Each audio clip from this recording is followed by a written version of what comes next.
Hello and welcome everyone to Deepti's classes.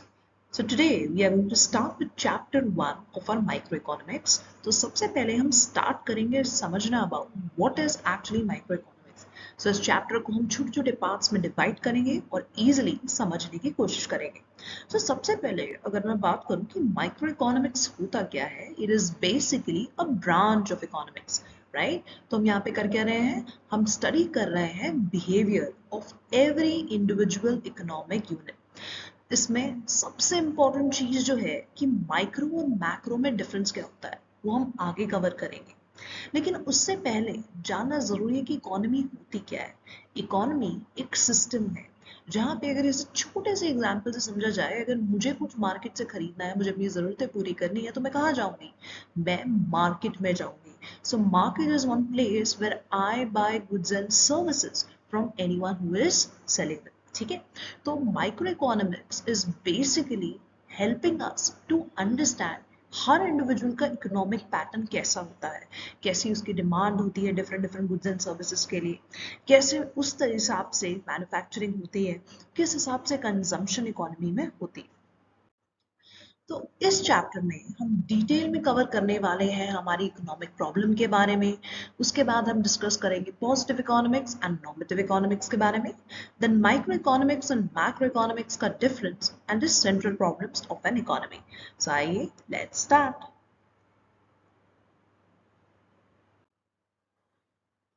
So let us discuss first what an economic problem is. देखिए economy में problem आ कैसे रही है किस वजह से इकोनॉमिक प्रॉब्लम स्टार्ट हो रही है तो उसका एक सिंपल सा आंसर है मैं आपसे पूछती हूँ कि जितने भी रिसोर्सेज हम कंज्यूम कर रहे हैं क्या वो पूरे वर्ल्ड में अनलिमिटेड है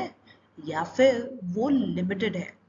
आप मुझे पता है आंसर देंगे कि they are limited. So we call it as scarcity of resources. If I talk about capital, land, labor, ये सारी चीजें वर्ल्ड में बहुत लिमिटेड है राइट तो हम क्या हर चीज मैन्युफैक्चर क्रिएट कर सकते हैं The answer to this question would be नहीं और इसकी वजह से ही इकोनॉमिक प्रॉब्लम होती है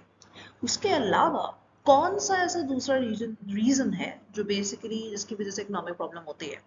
the second reason would be unlimited human wants हर इंसान की जरूरतें बढ़ती रहती हैं वक्त के साथ right and because of that we have unlimited human wants which can not be satisfied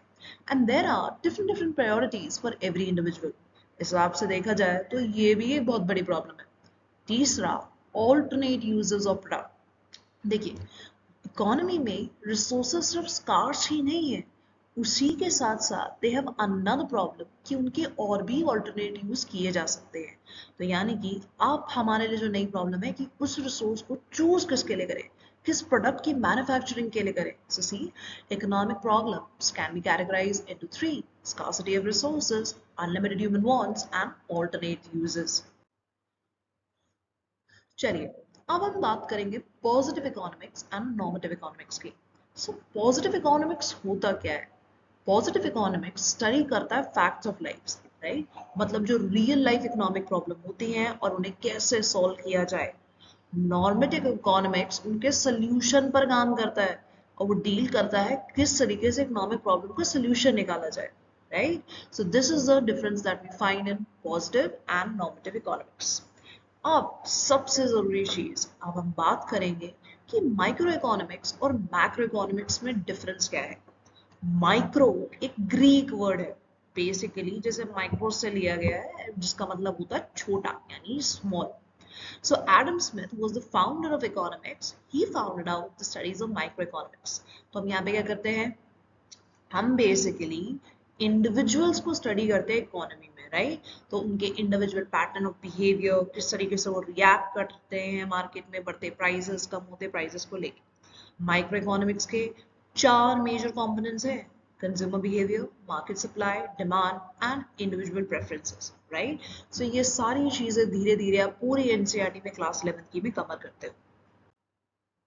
Coming about macroeconomics, macros in macroeconomics is also derived from the Greek word macro is meaning very large. So macroeconomics में हम कर क्या रहे हैं हम study कर रहे हैं इकोनॉमी एज अ होल की so we study the behaviour choices of the whole economy देखिए माइक्रो में मैंने ध्यान दिया इंडिविजुअल पर लेकिन मैक्रो में मैं ध्यान दे रही हूँ पूरी इकोनॉमी पे। तो यही तो डिफरेंस हुआ स्मॉल और लार्ज में, right? So how the whole economy is working in that respects I am working for goods and services. So here the main focus is the aggregate growth and the correlation of the economy. So macroeconomics को जब हम पढ़ते हैं, हम discuss करते हैं unemployment के बारे में, यानी बेरोजगारी, इन्फ्लेशन के बारे में, बढ़ते प्राइसेस, नेशनल आउटपुट. सो हम डिसाइड करते हैं कि किस तरीके से इक्विलिब्रियम लेवल्स यानी एक बैलेंस फिगर्स हम इनकम और एम्प्लॉयमेंट लेवल में फाइंड कर सकते हैं. Now, a very important thing, three central problems of an economy. कोई भी वर्ल्ड की इकोनॉमी के पास तीन मेजर प्रॉब्लम्स होती हैं. सबसे पहली चीज, क्या बनाए, यानी व्हाट टू प्रोड्यूस, किस तरीके के गुड्स एंड सर्विसेज हमें मार्केट में प्रोड्यूस करने चाहिए. दूसरा, हाउ टू प्रोड्यूस, उसे बनाया कैसे जाए, किस तरीके से मैन्युफैक्चरिंग उन गुड्स एंड सर्विसेज की करी जाए. एंड तीसरा हमारा कस्टमर बेस, यानी जो गुड्स एंड सर्विसेज हम बना रहे हैं वो किसके लिए बनाए. तो तीन प्रॉब्लम्स हर इकोनॉमी को फेस करनी पड़ती है, जैसे हम बोलते हैं what to produce, how to produce and for whom to produce. To continue with our lectures, just subscribe to these classes and keep watching interesting classes on economics.